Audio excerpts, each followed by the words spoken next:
Oke, halo semuanya, saya Khairul Mahfudz Herlawan dari kelas C.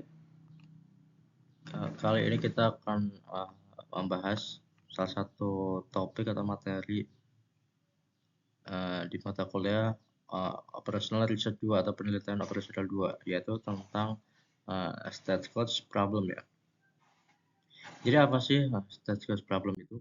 Jadi state codes problem itu adalah masalah yang dibuat khusus untuk mengilustrasikan fitur-fitur dan untuk memperkenalkan terminologi pemrograman dinamis. Jadi kita kali ini akan membahas tentang seseorang ya, tentang cerita seseorang, di mana ada seorang pencari keberuntungan mitos dari Missouri yang memutuskan untuk pergi ke barat untuk bergabung dengan demam emas di California ya selama pertengahan abad ke-19.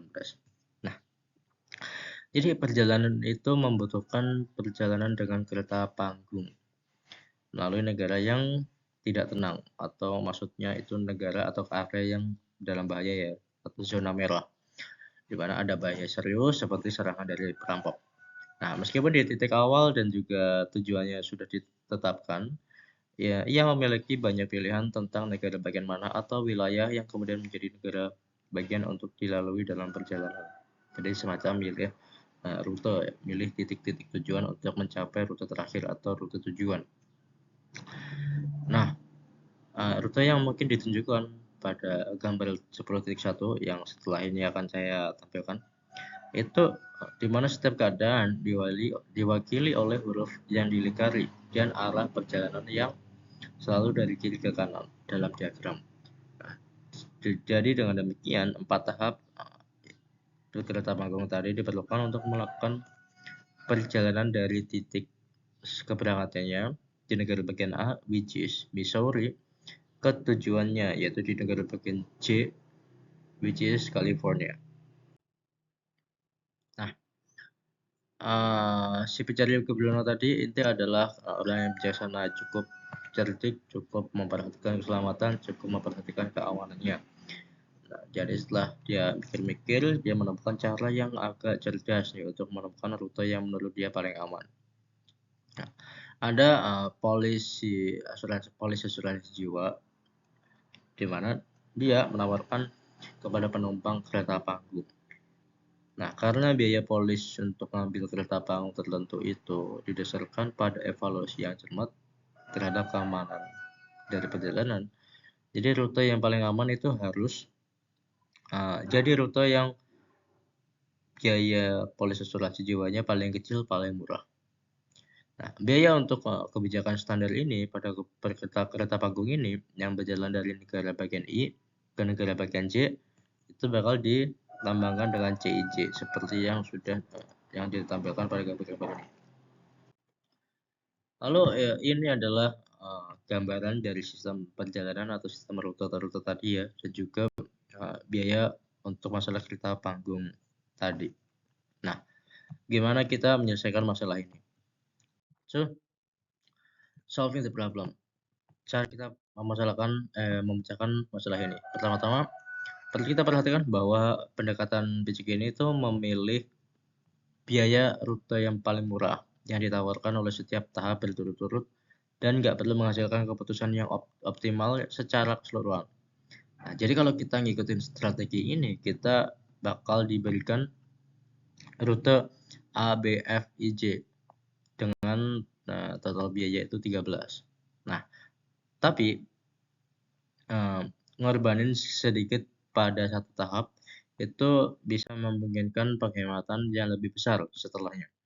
Misalnya, ADF itu secara keseluruhan lebih murah daripada ABF. Salah satu pendekatan yang mungkin untuk memecahkan masalah ini itu adalah dengan menggunakan coba-coba.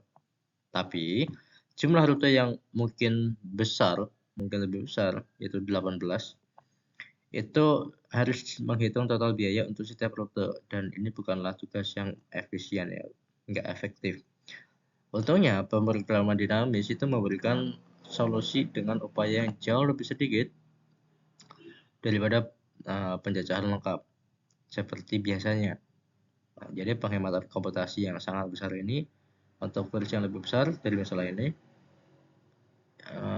dimulai dengan sebagian kecil dari masalah asli dan menemukan solusi optimal untuk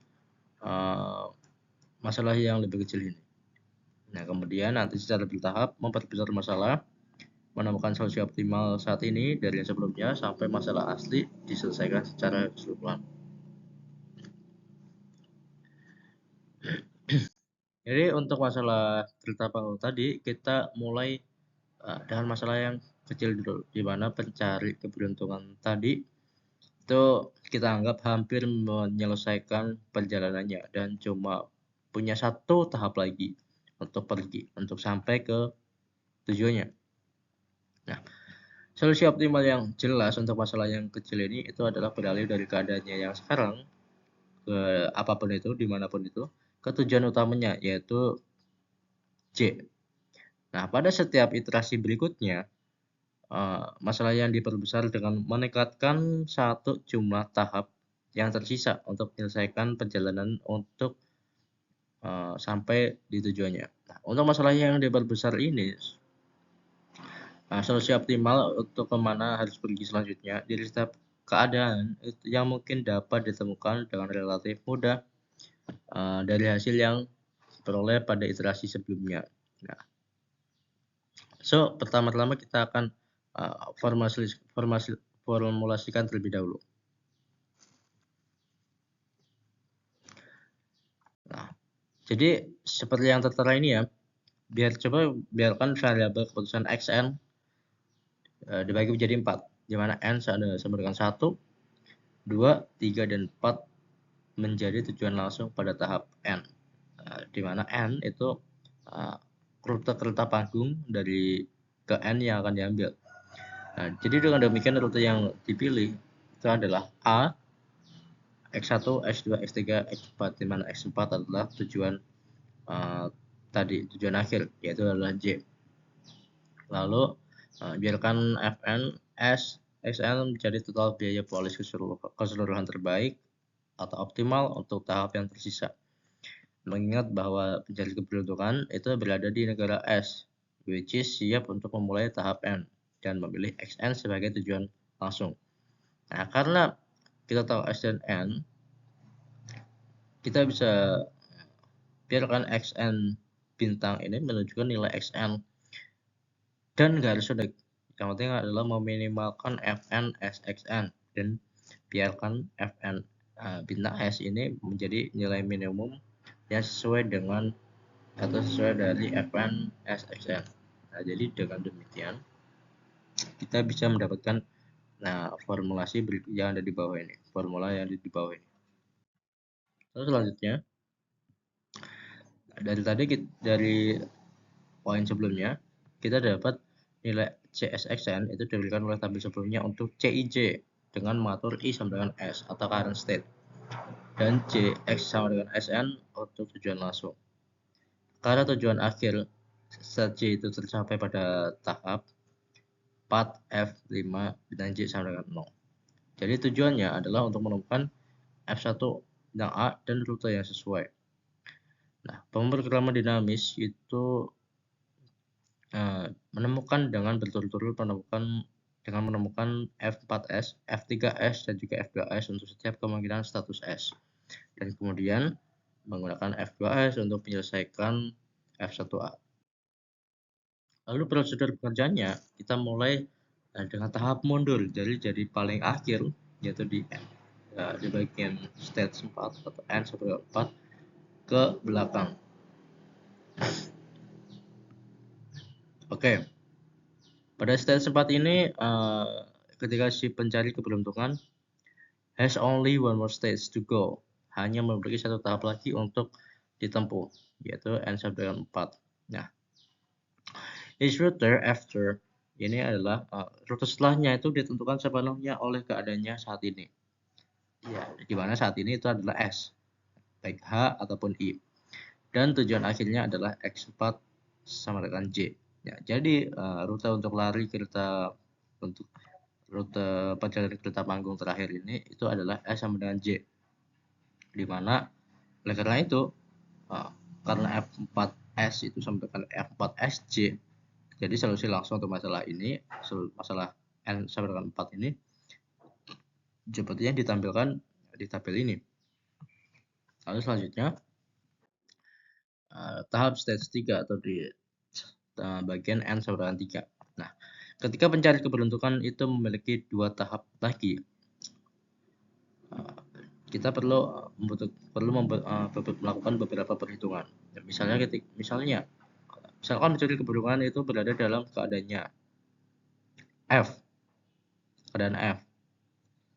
Oke, lalu seperti yang digambarkan pada gambar ini, dia selanjutnya harus pergi ke keadaan H atau E dengan biaya langsung.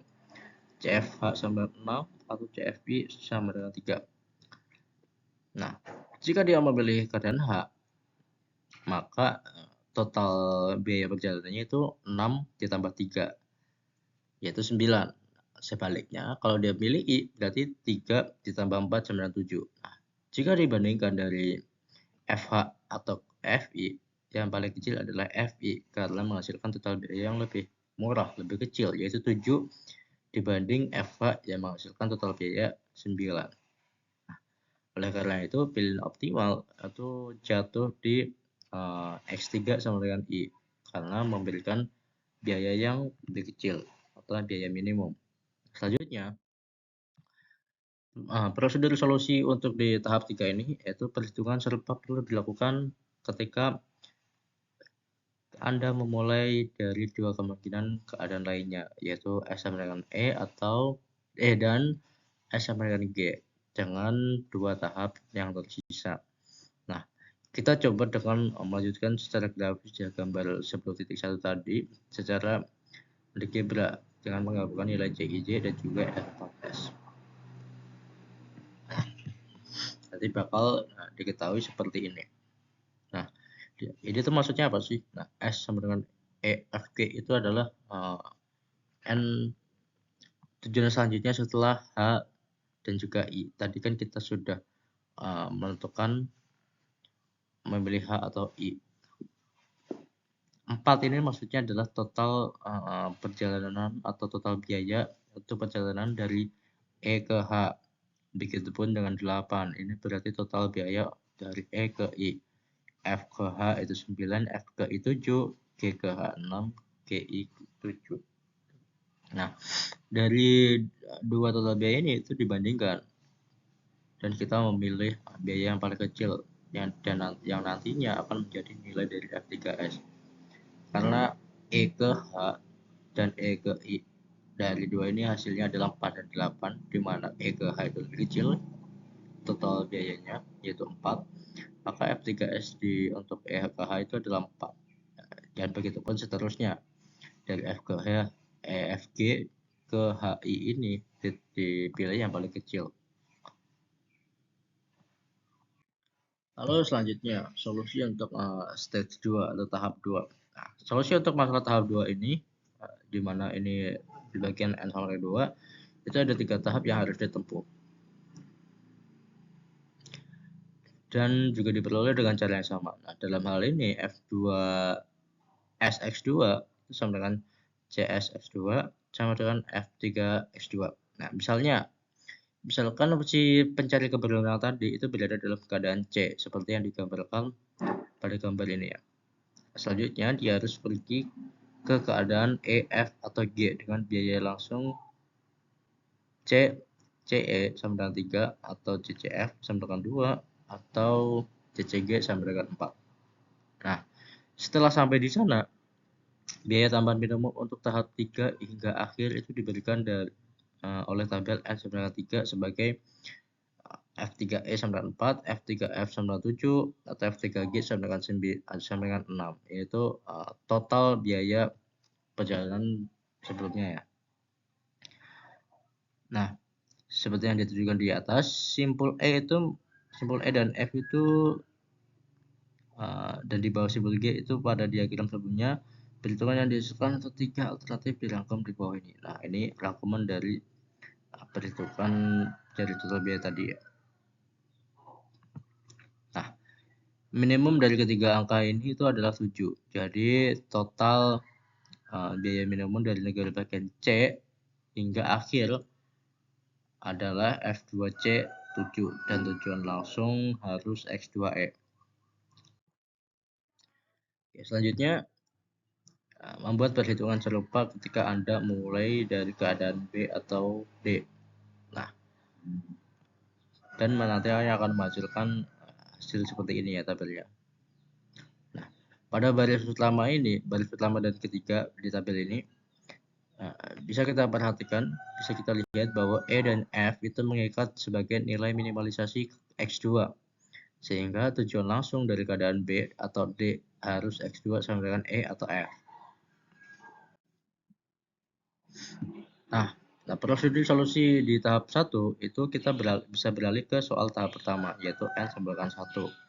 Nah, dengan keempat tahap tersisa, kita melihat bahwa perhitungannya itu mirip dengan yang baru saja kita tampilkan untuk soal tahap kedua, atau N sama dengan 2 tadi, kecuali sekarang hanya ada satu kemungkinan keadaan awal, yaitu S sama dengan A.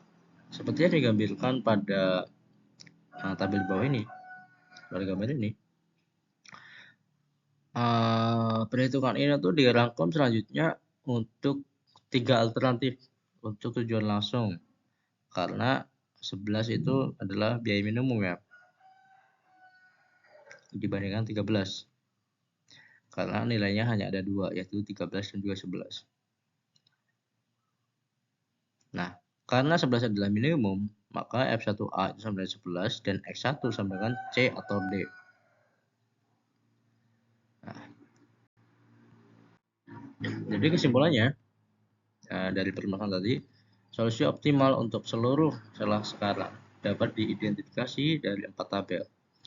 Hasil untuk masalah N sama dengan 1 itu menunjukkan bahwa pencari keberuntungan harus awalnya pergi ke keadaan C atau keadaan D.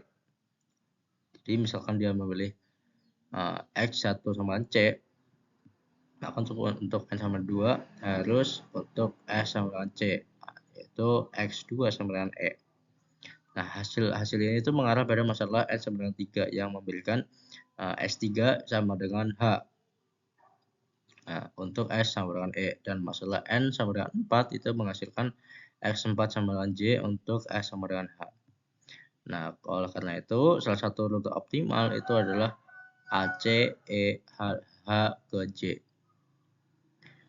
Nah, memilih X1 sama D itu mengarah ke 2 rute optimal lainnya, yaitu ADEHJ dan juga ADFIJ, karena mereka semua menghasilkan total biaya minimum yang sama, yaitu F1A sama dengan 11.